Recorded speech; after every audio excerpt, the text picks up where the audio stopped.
Afin de se conforter comme référence en matière de rééducation suite à de lourdes pathologies, la clinique Provence-Bourbonne a réalisé d'importants aménagements.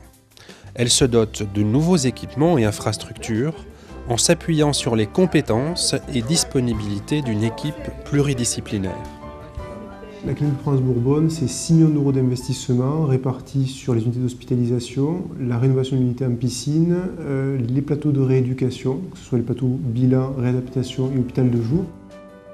Relié par une passerelle à la clinique, ce nouvel hôpital de jour s'étend sur 600 mètres carrés pour accueillir 40 patients.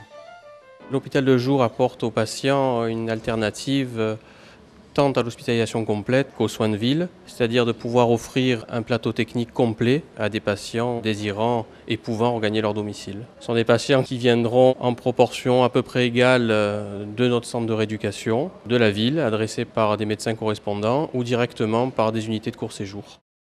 Et là, il s'agit vraiment de rééducation de proximité avec une intensité particulière de rééducation, puisque au minimum, c'est 2h30 à 3h de rééducation par jour, voire jusqu'à 6 pour les patients qui le supportent. Outre la création de l'hôpital de jour, l'hospitalisation complète bénéficie de nombreux aménagements et innovations. 7 mois de travaux complets de 3 unités, toutes les chambres refaites. Aujourd'hui, l'établissement est quasiment totalement neuf. C'est notamment le cas du plateau de rééducation fonctionnelle. C'est surtout pour le patient que ça a apporté des améliorations significatives. Nouveau tapis de marche, on a eu des tables électriques pour mieux travailler, on a eu différents types de matériel qui nous ont permis d'améliorer notre pratique. En termes de matériel innovant, l'établissement a fait l'acquisition de l'Alterg, qui est un tapis de marche en apesanteur, un tapis relativement extraordinaire qui permet aux patients de reprendre leur appui progressivement. Et on peut déterminer de façon très précise le poids du corps du patient et ainsi diminuer le poids pour la marche à la reprise d'appui. Là, on a beaucoup plus de matériel aussi à notre disposition, donc on a un plus grand choix de thérapeutique aussi. On a profité de cette phase de travaux très complète pour refaire l'unité de rééducation en piscine. Alors on n'a pas refait la piscine en tant que telle, mais on a fait tout le reste, et c'est vrai qu'elle offre un nouveau visage. Et on a créé un restaurant central qui s'adresse à tous nos patients qui en ont la capacité. C'est un choix de rééducation, de participer à la restauration collective. C'est un effort d'aller au restaurant, même si ça se veut sympathique et dynamique.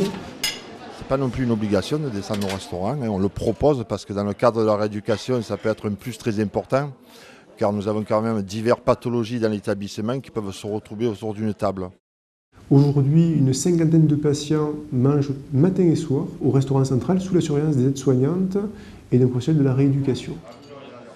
Bon, on aura toujours quelques patients qui ne voudront pas descendre, rester peut-être dans leur monde, mais petit à petit, on essaie de les amener à les faire descendre tous au restaurant et ça se passe très bien.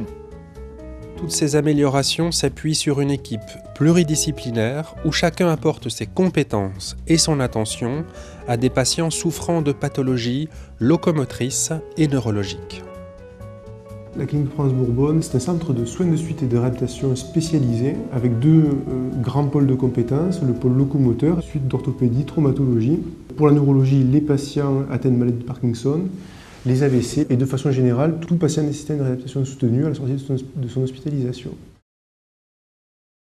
L'idée, c'est de pouvoir accueillir effectivement des pathologies traumatiques lourdes, puisque nous travaillons en collaboration avec les services de chirurgie orthopédique ou des services de réanimation de Marseille et de la région, pour pouvoir à la fois faire la rééducation et pouvoir les réinsérer dans la vie à la fois professionnelle et sociale par la suite.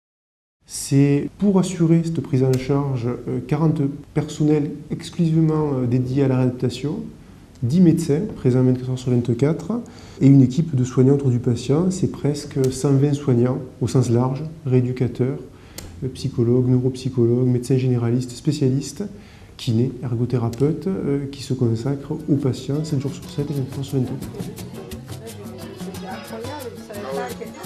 En général, on récupère les patients au sortir de l'hôpital dans un état de dépendance plus ou moins importante. Et le but du jeu est de les réautonomiser jusqu'au retour à domicile idéal avec les aménagements techniques s'il faut et le maximum d'autonomie.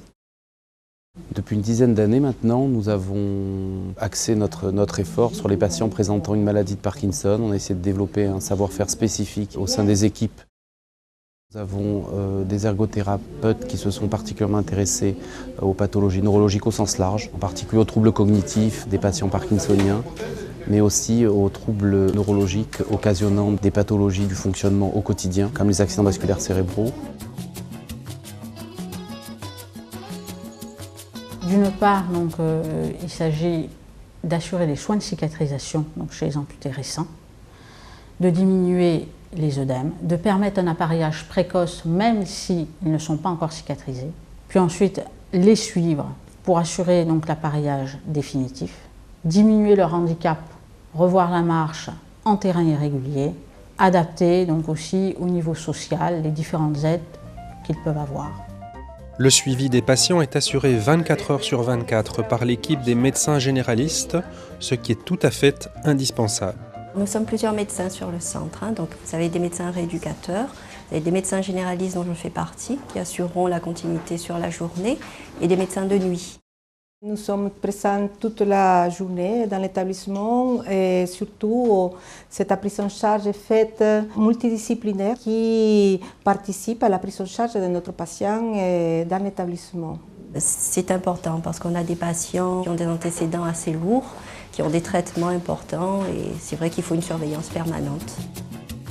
Dans cette logique, une équipe d'éducateurs sportifs vient également renforcer la multidisciplinarité et le suivi des patients vers leur autonomie. Je crois que c'est un petit peu novateur, on aime beaucoup, puisque l'idée c'est de faire le lien entre les patients qui sont hospitalisés ici et puis leur activité à la fois sportive mais également professionnelle, et donc de prendre la suite logique de l'activité du kinésithérapeute pour les ramener sur le terrain de manière plus précise et plus fonctionnelle. Là, on est sur la bonne voie, mais ce n'est pas toujours le cas. Certains patients souffrent énormément. Ce problème est d'autant plus crucial lorsqu'ils sont non communicants. C'est pourquoi la clinique Provence-Bourbonne s'est engagée dans une lutte acharnée contre la douleur. Quelqu'un qui a mal, ça peut détruire sa vie. Souvent la douleur va les déprimer, ça va leur enlever un peu l'envie de manger, de bouger. Ça peut détruire leur relation avec les gens qu'ils aiment, ça crée des conflits. Donc la douleur c'est un problème majeur, c'est pour ça qu'en médecine, depuis peu, on a compris que la douleur est un facteur de surmorbidité, c'est-à-dire ça crée de la maladie. Le problème, c'est que pendant longtemps, en rééducation, la culture douleur n'a pas pénétré. On s'est dit c'est plus possible, on ne peut pas rester dans ces stratégies-là. Maintenant qu'on sait comment identifier la douleur chez ceux qui ne parlent plus, on a mis ça en place. On met un traitement, ils recommencent à manger, ils rigolent, et puis pour certains, quelques années plus tard, ils sont toujours vivants, alors qu'ils seraient morts si jamais on n'avait pas fait ça. L'évaluation de la douleur, il n'y a qu'un endroit où ça peut sauver une vie, c'est l'hétéroévaluation. Voilà pourquoi depuis 2000, on l'a mis en place ici. Et pour un amputé dont les douleurs peuvent être intolérables, la clinique opte pour un système de reprogrammation cérébrale. Dans son cerveau, la zone qui représente la jambe amputée, par exemple, disparaît. Quand ça se passe, il ressent en permanence la jambe présente, c'est ce qu'on dit le membre fantôme, et cette jambe parfois lui brûle. On s'est aperçu qu'en mettant un miroir qui projette la jambe non amputée à la place de la jambe amputée, et à partir de là, les gens n'ont plus de fantômes, ils n'ont plus de douleur. Et à partir de là, ils reprennent la prothèse, ça améliore leur morale. Voilà pourquoi on a mis en place cette visio-rééducation, on est 200 en France à le faire. Mais c'est clair que cette image en miroir ne suffit pas. Ça se fait parce qu'il y a des rééducateurs concernés, des médecins généralistes investis, le médecin de la douleur qui les suit, le kiné, l'ergo, la psychologue pour avoir un temps de parole, l'aide-soignante, l'infirmier, c'est un travail d'équipe.